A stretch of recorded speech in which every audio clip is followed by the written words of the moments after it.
Yeah, it's going to be interesting to see if Tayson is going to be able to delay long enough, right? Oh, no, he will not. Tayson gets knocked, and that leaves Thomas in a 1v2. And somewhat favorable, right? Because if you look at Chappings' health, Chappings is incredibly low.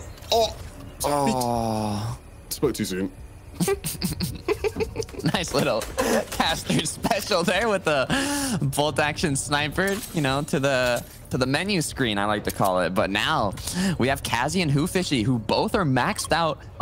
Switching here to reverse 2K and Calc, who are going to get into an early game engagement here against Joji and Tabs. Actually cracking Tabs. Gonna have to go in here for a more closer engagement. Manages to get the knock. 1v2 now.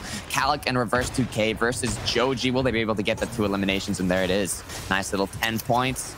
Don't have to worry about Storm Surge now. Maxed up on shields, mats. It's looking good. Yeah, really nice for them because obviously they struggled, right? Reverse went down early as they were dealing with surge issues. Yeah, this is going to be the best possible opportunity for them to sort of take a box fight, right? They're here towards Pleasant. Not many people are going to be in Pleasant right now. The only other team in Pleasant is on the absolute other side of Pleasant. So now they're going to be able to take this box fight without any sort of interruption. Jumper goes down. He has no shields remaining. And Booga now going to have a lot of the weight on his shoulders as Jumper goes down, I believe. Oh no, Jumper is still up. Jumper is still up. But Booga's health is going down a bunch now. And so these guys are not looking good whatsoever.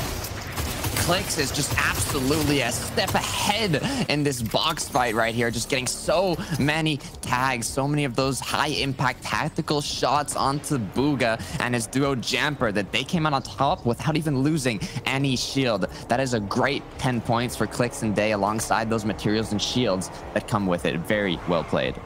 Yeah, and I think that the chat, everyone watching is going to love that one, right? You have, and he's going to be able to play triple heal. You see, like with this meta, right, is obviously we have teams like Benji and who are going to be dominating up from high ground, but teams who don't choose to play high, being able to like play for a heal off, right? So Clix being able to pick up those chug splashes and really, you know, put himself in a position where he doesn't have to worry about, you know, taking much damage because he's carrying the triple heals is going to be really, really good. Yeah, they need to do some form of damage. 26 below is not where these guys want to be. And if anything, they might have made their lives a bit easier, right? Because forcing this fight here has turned and made all of the Pleasant teams just lobby spray Calc in reverse. And I know Calc's going to be fuming at that, right? He's not going to be happy whatsoever. And this might be the perfect opportunity for Reed and Wavy to get some tags in. Reverse goes down. It looks like Calc's going to go down as well. And that's exactly what those two wanted. They needed Absolutely. that. Wavy takes down, what, Reverse? And so they got all the Storm Surge they needed. And not only did they get Storm Surge, they got a refresh on Material Shield, but going over to Agers, who is playing solo, has his duo now against Bully and Frisks, who had an amazing performance in the heat. But look at that, actually gets harpooned. And now it's a 1v2 scenario against Bully, but Bully has max shield almost here. Lost a little to that tactical shotgun shot, but this could be a really insane clutch if he comes out on top with a 1v2. Time under Storm Surge than any other NA West player, and we know that Reed always plays aggressive. He always has the damage needed for Storm Surge, but now on NA East playing it a little safer, we can see that Storm Surge actually became a little bit of a problem. So that's interesting to see that, you know, change based on the region he's performing on. But look at this, Lobby just focusing that poor duo in the middle. At least 5 different players just laying rain, firing down on them, managing to secure both eliminations there. And Reed and Wavy might be able to clean up that loop, but it's risky. They saw what that position can put themselves into. Yeah, it was difficult. I think they probably will be able to retrieve the loot. If they can, that would be amazing for them. It's going to be really important for finding refreshes when you need them. So players like that will definitely shine, and hopefully we can see Aspect and Zuni start to step things up here in the finals. Absolutely, and Jack actually gets a headshot snipe, but gets taken down instantly after the rivalry with Benji and Zay. But here we have Flick, who has double sniper, if I'm not mistaken. Has an epic one alongside the bolt action sniper rifle. Has to pop some minis here to make sure he's healthy. His duo has been eliminated, but they have 5 total elims. Looks like there's some opponents trying to get into his box here. He's gonna be put into a 1v2, but he gets some angles, manages to take out Riverson, and Edgy gets eliminated by the opposing duo, third partying them. This could be huge for Flick as he's playing as a solo.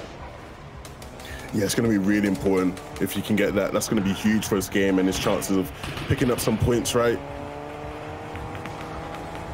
Absolutely. Cease here. just trying to, you know, rotate in. I love seeing these vehicle rotates. Just, you know, going in, did not get tagged at all, not use that many materials either, and now just like that, they're in the half and half zone. Yeah, nice little rotation in. Definitely a team that is more risk averse, right? Like, things could really go badly at this stage in the game when you're in a vehicle, right? If everyone just decides, hey, look, what's this guy doing? Like, let's just, you know, take out our frustration on him. Things can go really badly. But fortunately for them, it didn't. Sipsos here with Nico now. Another EU duo. Looking to get into the fold. Is Sipsos all right? Oh, wait. Oh, no. I got so confused. I was thinking, wait a minute. Like, something's wrong here. They're not on the same team. They're not actually on the same team. The Sipsos takes down Nico, and Kwa actually looks like he's going to go down as well. He had practically no health. So, nice elimination points for the Sipsos now as he tries to rotate his way in.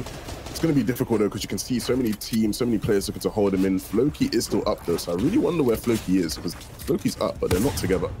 Absolutely, and that's the problem for rotating in late. There's so many players who are planted in the zone that they're just ready to focus you, to not let you get back in. And we actually have a different duo on the high ground here, Mackwood and Kanata. However, zone hasn't closed yet. They don't know where the moving circle is going to pull to, and now it does. It pulls back to Pleasant, so Kanata and Mackwood officially have the high ground here. They could possibly hold it for the whole game, just like Benji and Zayt did. Do you actually see them? Do you see Benji or Zayt alive right now? I'm scouting around. I can't see where they are.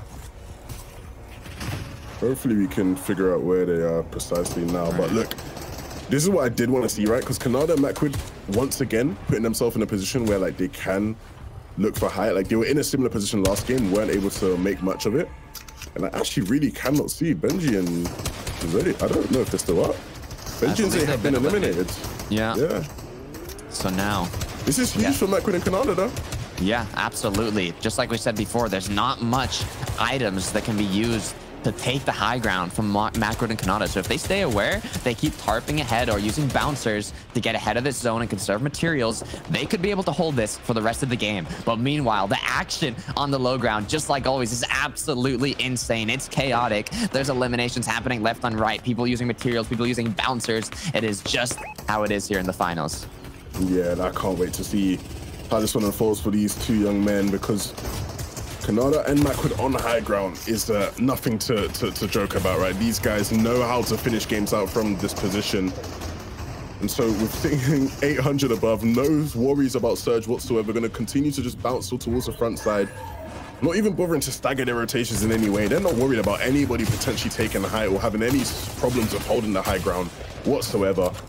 Clicks, who's barely above now, him and they are still up and able to get that big pot off and look to rotate their way in. The bouncer comes through, landing right next to DJ. Needs to be careful of not landing in someone's box and going down, unfortunately.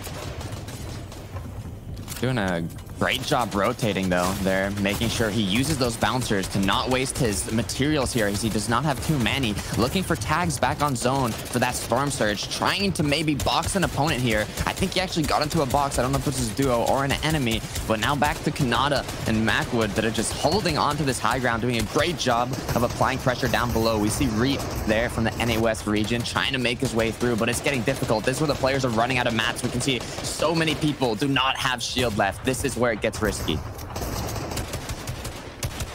you can see now there's going to be so many players like who are just solos at this point in the game, right? And so just more opportunities for Mackwood and Kanada to just pick up eliminations.